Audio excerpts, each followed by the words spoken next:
સમયની એક વાત ખરાબ છે અને એક વાત સારી છે.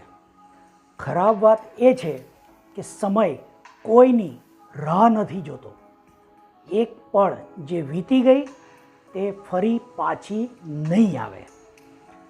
સારી વાત સમયની એ છે કે સમયનો કેવો ઉપયોગ કરવો તે આપણા હાથમાં છે. એક ગામમાં રાજેશ નામનો એક યુવાન રહેતો હતો, જે પોતાનો સમય ફાલતુ રમતોમાં અને આળસમાં વેડફી રહ્યો હતો. ઉંમર થઈ ગઈ હોવા છતાં કોઈ સારા કામમાં લાગ્યો ના હતો. આ વાતથી તેના પિતા નરેશભાઈ ખૂબ દુઃખી હતા, ખૂબ પરેશાન હતા. એક દિવસ તેમણે રમેશને બોલાવી કહ્યું કે અંદરના ઓરડામાં જે જૂનું કબાટ છે તેમાં એક ઘડિયાળ પડી છે, તે તું લઈ આવ. રમેશ અંદર જઈ પિતાજીએ કહેલ ઘડિયાળ લઈ આવ્યો. નરેશભાઈએ પછી રમેશને કહ્યું કે આ ઘડિયાળને આજે તું બજારમાં લઈ જા અને 10 જણને આ ઘડિયાળ બતાવી તેની કિંમત પૂછીને આવ. રમેશ પિતાજીને ના કહી શક્યો અને એટલે એ ઘડિયાળ લઈને બજારમાં ચાલ્યો ગયો. પિતાજીના કહેવા પ્રમાણે તેણે 10 અલગ અલગ લોકોને એ પેલી ઘડિયાળ બતાવી અને તેની કિંમત પૂછી. કોઈએ તેની કિંમત 500 રૂપિયા આંકી, તો કોઈએ 1000 રૂપિયા, તો કોઈએ 800 રૂપિયા આંકી. 10 જણ પાસે આવી રીતે કિંમત પૂછી રમેશ ઘરે ગયો અને પોતાના પિતાજીને એટલે કે નરેશભાઈને જણાવ્યું કે આ ઘડિયાળની કિંમત બધાએ અલગ અલગ કરી હતી, જે 500 રૂપિયાથી કરી 1000 રૂપિયા સુધીની જણાવવામાં આવી. નરેશભાઈ બોલ્યા, સારું, હવે આ ઘડિયાળ તું કબાટમાં પાછી મૂકી દે. રમેશ ઘડિયાળને કબાટમાં મૂકી આવ્યો અને પોતાની ફાલતુ રમતમાં પાછો વ્યસ્ત થઈ ગયો. બીજા દિવસે ફરીથી નરેશભાઈએ રમેશને બોલાવ્યો અને પેલી ઘડિયાળ લઈ આવવા કહ્યું. રમેશ અંદર જઈ કબાટમાંથી ઘડિયાળ લઈને આવ્યો એટલે નરેશભાઈ બોલ્યા, આજે બજારમાં જા અને આ ઘડિયાળમાં જે સમય દેખાય છે તેની કિંમત પૂછી આવો. રમેશને અંદરો અંદર તો ખૂબ ગુસ્સો આવ્યો, પણ પિતાજી ખીજાશે એમ માની તે પેલી ઘડિયાળ લઈને ફરીથી બજારમાં ગયો. તે જેવો ઘડિયાળના સમયની કિંમત પૂછતો એટલે બધાને એવું લાગતું કે આનું ખસી ગયું છે.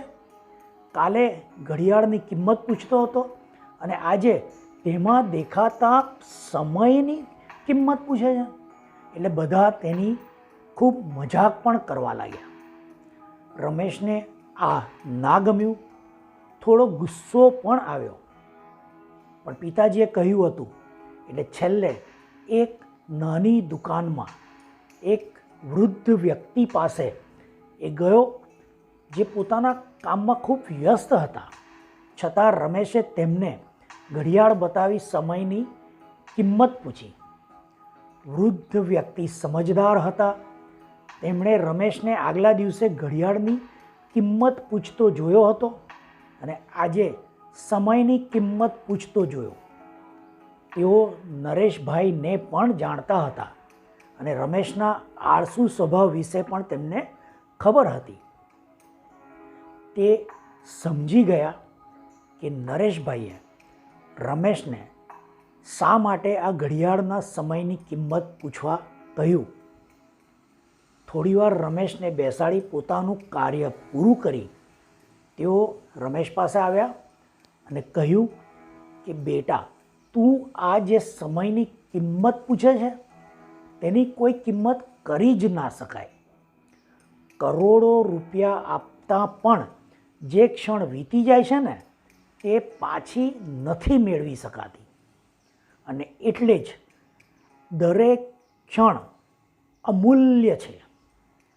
જે ક્ષણ વાપર્યા વિના વીતી જશે તે કોડીની થઈ જશે, અને જે ક્ષણને કાળજીથી ઉપયોગમાં લેવાય તે ક્ષણનું મૂલ્ય ખૂબ જ વધી જાય. તમે કરેલા ઉપયોગ પ્રમાણે જે તે ક્ષણની કિંમત થાય છે બેટા. માણસ ગરીબ હોય કે પૈસાદાર, દરેકને રોજ 24 કલાક એટલે કે 1440 મિનિટ એટલે કે 86,400 સેકન્ડ મળે છે. એનો કેવો ઉપયોગ કરે છે તેના પર તેના પરિણામ નિર્ભર કરે છે. તું તારી દરેક ક્ષણનો હિસાબ રાખ કે તું તેને ક્યાં અને કેવી રીતે વાપરે છે. વૃદ્ધ દુકાનદારની આ વાત સાંભળી રમેશની આંખો ખુલી ગઈ. તે તેમનો આભાર માની તેના પિતાજી નરેશ પાસે ગયો અને તેમને આખી વાત કરતા બોલ્યો કે પિતાજી, આજે હું સમયની કિંમત સમજી ગયો છું અને હવે તેનો વેડફાટ ના કરતા તેનો હું સદુપયોગ કરીશ. અને આ દિવસ પછી રમેશ પોતાના સમયનો ઉપયોગ ખૂબ સારી કામગીરીમાં કરવા લાગ્યો અને તેના ફાયદા સ્વરૂપે તે જીવનમાં સારી પ્રગતિ પણ કરવા લાગ્યો. મિત્રો, સમય બધાને મફતમાં મળે છે, પણ તે ખૂબ અમૂલ્ય છે. તમે તેને ખરીદી શકતા નથી, પણ માત્ર તેનો ઉપયોગ કરી શકો છો. તમે તેને બચાવીને પણ રાખી શકતા નથી, પણ તેનો ખર્ચ કરી શકો છો. જો તમે આ સમય અને ક્ષણ ગુમાવી દેશો તો તે પાછી નહીં મળે. અને એટલે જ મળેલા સમયની કિંમત સમજી તેનો ઉપયોગ યોગ્ય રીતે કરવો જોઈએ.